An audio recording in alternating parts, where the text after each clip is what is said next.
ओम नमः शिवाय। अगर कोई अपनी ज़िंदगी में कोई बड़ा लक्ष्य रखता है तो उस बड़े लक्ष्य को पूरा करने के लिए उसे उस लक्ष्य से संबंधित क्षेत्र का ज्ञान होना ज़रूरी है और ज्ञान होने के लिए अध्ययन करना ज़रूरी है। अतः आप आज की वीडियो में अध्ययन का महत्व समझेंगे। मुनि भारद्वाज भगवान के बड़े ही अनन्य भक्त थे। उनकी गिनती बड़े ही सिद्ध संतों में थी। उनका एक पुत्र था जिसका नाम यवक्रीत था।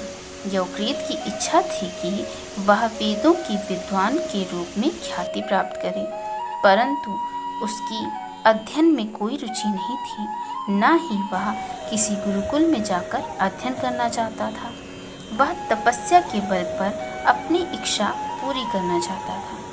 वह अपना अधिकतर समय भगवान की तपस्या में व्यतीत करता था।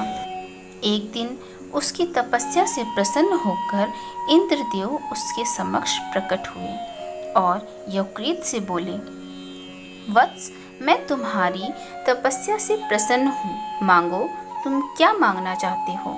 यवक्रीत बोला, मैं वेदज्ञ बनना चाहता हूँ, परंतु मैं वेदों के अध्ययन में अपना समय बर्बाद नहीं करना चाहता।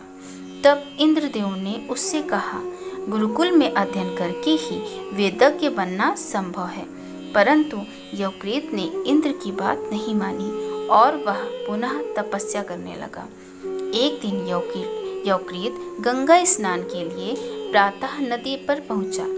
वह नदी में डुबकी लगाने ही वाला था, तभी उसने देखा कि एक वृद्ध व्यक्ति चुपचाप मुट्ठी में रेत भरकर गंगा नदी में डाल रहा है। यवक्रीत ने उनसे पूछा, बाबा, रेत गंगा जी में क्यों डाल रहे हो।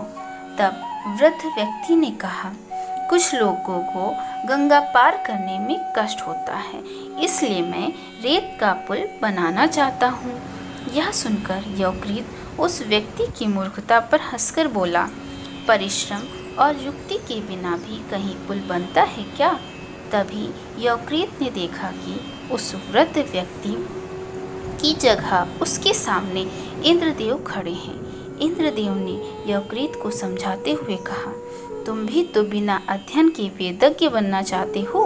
क्या वेद शास्त्र के अध्ययन के बिना यह संभव है। इंद्र की बात सुनकर यवक्रीत की आंखें खुल गईं और उसने तपस्या छोड़कर अध्ययन करना प्रारंभ किया और आगे चलकर वह एक बड़ा वेदज्ञ बना। मैं आशा करती हूँ कि इस कहानी से आप अध्ययन का महत्व समझ गए होंगे। धन्यवाद।